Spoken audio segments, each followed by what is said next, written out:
सकाळी दवाखान्यात जायचं म्हटल्यानंतर पोटभर जेवू नये असं डॉक्टरांनी सांगितलं. आता माझे ब्लॉग काय 4-5 दिवस झाले येत नव्हते.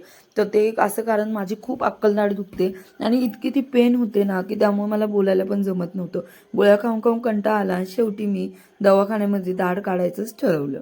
2 ते 3 वेळा जाऊन आले दवाखान्यात. पण हे असे वेगवेगळ्या प्रकारचे दात बघून सगळी भीती भरलेली मनात ती कुणाला सांगितली नाही आणि गोळ्या खाऊन गप्प झाली. पण आता त्रास काय सहन होत नाही म्हणून फायनली दवाखान्यात आलेच. इथे डॉक्टरांना विचारत होती 10 वेळा, मला त्रास तर होणार नाही ना? डॉक्टर बोलले अक्कल आहे तर थोडा त्रास होणार आणि मग दाढ काढून घरी आले.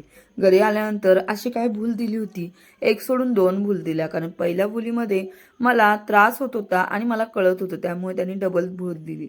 आणि तुम्ही बघू शकता हसलं तरी तोंड माझं वाकडं होत होतं.